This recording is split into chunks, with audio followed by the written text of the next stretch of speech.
नमस्कार दोस्तों, मैं अंकुर उपाध्याय स्वागत करता हूं आप सभी का आपके अपने YouTube channel share market analysis में।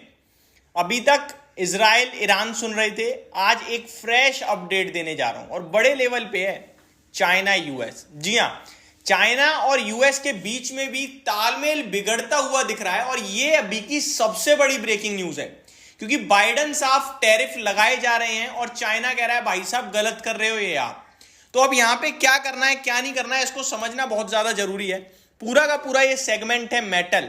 अब एक एक करके आपके साथ सारी डिटेल्स डिस्कस करता हूं। और वेदांता ने करी है बड़ी अनाउंसमेंट, तो वेदांता के शेयर होल्डर्स भी इस वीडियो को जरूर देखिएगा। इनफैक्ट मैं वेदांता को पहले कवर कर लेता हूं सो दैट अगर वेदांता के लिए देख रहे हो तो आपका टाइम बिना बात के खराब ना हो, आप बस वेदांता की न्यूज सुने एंड स्किप कर सकते हैं। अदरवाइज अगर आप मार्केट में कहीं भी पोजीशन बना के बैठे हैं तो यूएस और चाइना वाली खबर आपके लिए इंपॉर्टेंट हो जाएगी।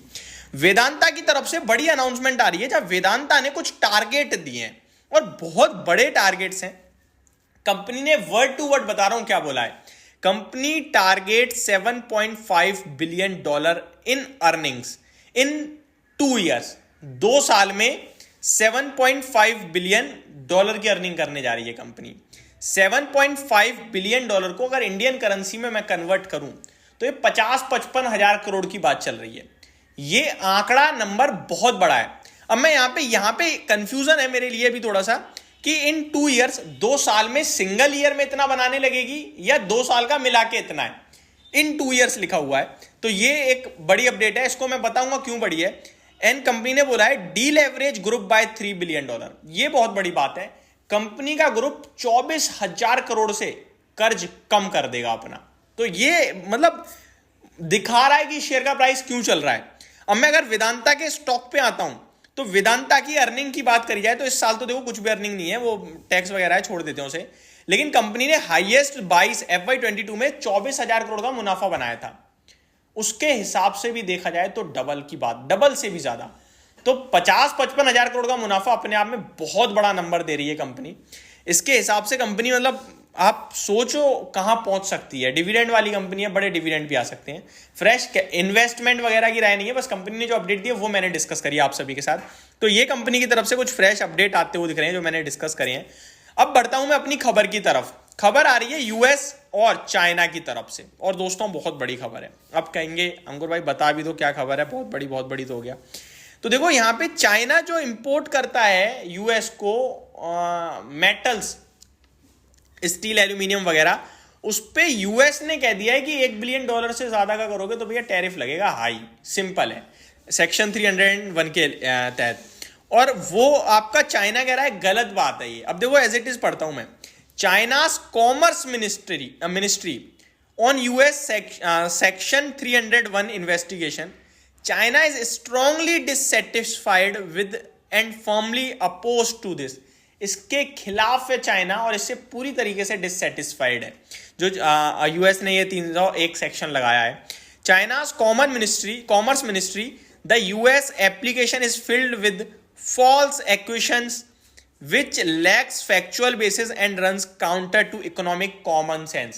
चाइना कह रहा है ये सब जो भी हो रहा है ना कॉमन सेंस, इकोनॉमी के कॉमन सेंस के लिए खराब है। मतलब उसके विरोध में कर क्या रहे हो आप। चाइना सिंपल बोल रहा है यूएस से।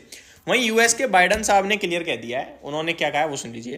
पहले तो ये थी कि ऐसा होगा, बाइडेन साहब ने कहा हो गया, लो होगा नहीं, कर दिया हमने।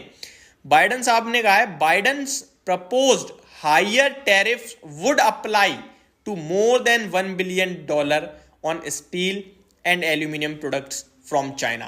चाइना से स्टील और एल्यूमिनियम प्रोडक्ट $1 बिलियन से आता है तो हायर टैरिफ अप्लाई हो जाएंगे चाइना के लिए। और ये चाइना के लिए बड़ी दिक्कत की बात है, चाइना की कंपनियों के लिए। यानी कि वो जो माल बेच रहे थे यूएस में, इंपोर्ट कर रहे थे, उनको एक्स्ट्रा पेमेंट देनी पड़ेगी।